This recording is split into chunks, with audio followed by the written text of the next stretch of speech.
YCP పార్టీకి వరుసగా దెబ్బల మీద దెబ్బలు తగులుతున్నాయి.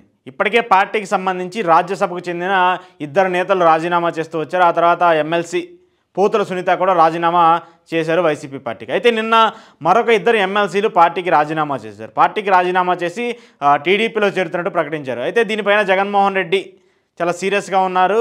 పార్టీకి రాజీనామా చేసిన వాళ్ళని బుజ్జగించేందుకు కూడా ప్రయత్నిస్తూ ఉన్నారు. వాళ్ళు రాజీనామా చేయడానికి గల కారణాలేంటి, ఎందుకు రాజీనామాలు చేస్తున్నారనే దాని మీద కూడా కొంత వివరణ తీసుకున్నట్టు తెలుస్తుంది. అయితే పార్టీలు మారటం వల్ల జగన్మోహన్ రెడ్డికి ప్రధానంగా బలం ఉన్నటువంటి అటు రాజ్యసభలో ఇటు మండలిలో కూడా ఆయనకి మెజార్టీ తగ్గిపోతుంది. వైసీపీకి సంబంధించి అసెంబ్లీలో 11 మంది మాత్రమే ఉన్నప్పటికీ కూడా మండలిలో రాజ్యసభలో ఎక్కువ బలం ఉంది. పార్టీకి సంబంధించి ప్రజల ఇష్యూస్ సంబంధించి కొట్లాడేందుకు ఎక్కువ సమయం దొరుకుతుంది, ఎక్కువగా మాట్లాడుతున్నటువంటి భావించినప్పటికీ కూడా ఇప్పుడు ఒక్కొక్కరుగా పార్టీని విడిచి రాజీనామాలు చేసి టీడీపీలో చేరుతున్న పరిస్థితి కనపడుతుంది. దీని మీద జగన్మోహన్ రెడ్డి వాళ్ళతో సంప్రదింపులు జరుపుతున్నట్టు అర్థమవుతుంది. పార్టీని వేడొద్దంటూ కూడా ఆయన కోరుతున్నారు. అయితే నిన్న దీనికి సంబంధించి జగన్మోహన్ రెడ్డి ఒక సమీక్ష నిర్వహించారు. సమీక్ష నిర్వహించి పార్టీ మారేవారిని కూడా ఆయన రిక్వెస్ట్ చేశారు.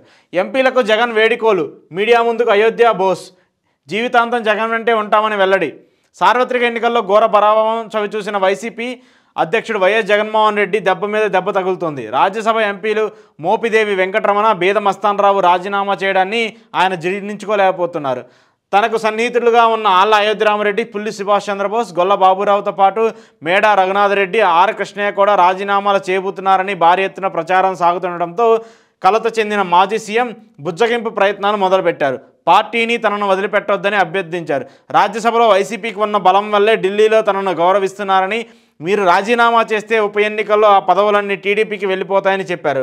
రాజీనామా చేయడం తనకు వెన్నుపోటు పొడవడమేనని నిర్ధారమైనట్లు సమాచారం. ఈ బుజ్జగింపుల ప్రయోజనమో ఏమో అయోధ్యరామరెడ్డి, సుభాష్ చంద్రబోస్ నిన్న తాడేపల్లి ప్యాలెస్లో ప్రాంగణంలో వైసీపీ కేంద్ర కార్యాలయంలో మీడియా ముందుకు వచ్చి మాట్లాడారు. తాము జీవితాంతం జగన్ వెంటే ఉంటామన్నారు. తనకు వ్యక్తిగతంగా నష్టాలు కష్టాలు ఉన్నా వైసీపీని వేయడం లేదని, రాజ్యసభకు రాజీనామా చేయడం లేదని అయోధ్యరామరెడ్డి చెప్పారు. గొల్లబాబురావు, రఘునాథరెడ్డి కూడా పార్టీని వదిలి వెళ్లరని అన్నారు. మీడియాకు ఈ విషయం చెప్పాలని జగన్ సూచించారని బోస్ వెల్లడించారు. తాము రాజ్యసభకు రాజీనామా చేస్తే ఆ పదవులు టీడీపీకి వెళ్ళిపోతాయని, అది ఒక విధంగా జగన్కు వెన్నుపోటు పడవటమేనని చెప్పారు. అంటే ఇక్కడ ఎమ్మెల్యే కోటాకి సంబంధించి రాజ్యసభకు సంబంధించిన అభ్యర్థుల్ని ఎన్నుకుంటారు. ఇప్పుడు ఒకవేళ వైసీపీకి సంబంధించి అంటే గతంలో 151 స్థానాలు గెలిచారు కాబట్టి వాళ్ళకు ఉన్నటువంటి బలంతో అప్పుడు ఎక్కువగా రాజ్యసభ సీట్లను వైసీపీ విజయం సాధించింది. అయితే ఇప్పుడు బలం లేకపోవడంతో ఏమైపోయింది, ఒక్కొక్కరుగా రాజీనామా చేస్తూ వెళ్ళిపోతే ఇప్పుడు కూటమికి బలం ఉంది కాబట్టి కూటమికి సంబంధించిన వాళ్ళు ఎమ్మెల్యేలుగా ఓట్లు వేస్తే వాళ్ళు ఇప్పుడు మళ్ళీ రాజ్యసభకు తిరిగి ఎన్నికయ్యే అవకాశం ఉంది. సో ఇప్పుడు వీళ్ళు ఆల్రెడీ వీళ్ళ గవర్నమెంట్ అంటే వీళ్ళ టెన్యూర్ కంటిన్యూ అవుతూ ఉంటుంది కాబట్టి ఈ కంటిన్యూ అయ్యే వాళ్ళని తీసుకొచ్చి వీళ్ళ చేత రాజీనామాలు చేసి వీళ్ళకి ఇంకో పదవులు ఆశ చూపించో, లేదంటే వీళ్ళని ఇంకో పదవి ఇచ్చో ఆ రాజ్యసభని టీడీపీకి సంబంధించిన వాళ్ళకి ఇవ్వాలని చెప్పేసి టీడీపీ ప్రయత్నం. అయితే చంద్రబాబు నాయుడు గారు సేఫ్గా ఏం చెప్తున్నారు, ఎవరు పార్టీలోకి వచ్చినా వాళ్ళ సభ్యత్వానికి రాజీనామా చేసి రావాలన్నారు. రాజ్యసభ సభ్యత్వమైనా, అది ఎమ్మెల్సీకి సంబంధించిన సభ్యత్వమైనా ఏదైనా సరే రాజీనామా చేసి రావాలని చెప్తున్నారు. రాజీనామా చేసి వస్తారు, మళ్ళీ ఆ పదవి మళ్ళీ ఉప ఎన్నిక జరిగితే అది ఖచ్చితంగా మళ్ళీ టీడీపీకి వెళ్ళే అవకాశం ఉంటుంది. ఎందుకంటే అక్కడ టీడీపీకే బలం ఉంది, వైసీపీకి బలం లేదు కాబట్టి. ఇక దాంతో ఉన్నటువంటి పొత్తులో ఉన్నటువంటి జనసేన, బీజేపీకి సంబంధించిన వాళ్ళిద్దరికి కూడా బలం ఉంది. సో వీళ్ళు ముగ్గురు కలిసి ఉన్నారు కాబట్టి ఇప్పుడు ఖచ్చితంగా వైసీపీకే నష్టం చేకూరుతుంది. ఇక మరొక అంశం ఏంటంటే జగన్మోహన్ రెడ్డికి రాజ్యసభలో ఉన్న బలం కారణంగానే ఆయన ఢిల్లీ వెళ్ళినా ఎక్కడికి వెళ్ళినా కూడా కొన్ని బిల్లులు పాస్ అవ్వాలంటే వీళ్ళ ఆమోదం కావాలి కాబట్టి కొంత రెస్పెక్ట్నెస్ ఉంటుంది. సో ఇప్పుడు ఆ రాజ్యసభ సభ్యులు కూడా పార్టీ మారి టీడీపీలోకి వెళ్ళిపోతే వైసీపీకి ఇంకా మరింత ఇబ్బందికర పరిస్థితులు ఉంటాయి. అలాగే మండలికి సంబంధించి కూడా ఇటీవలే బొత్స సత్యనారాయణ లాంటి వాళ్ళు విశాఖ ఎమ్మెల్సీ స్థానాన్ని తిరిగి కైవసం చేసుకుని విజయం సాధించారు. ఆయన్ని ఇప్పుడు అక్కడ ఫ్లోర్ లీడర్గా అనౌన్స్ చేశారు. ఆయన ఇప్పుడు మండలికి సంబంధించి మొత్తం బాధ్యతలు నిర్వహిస్తారు.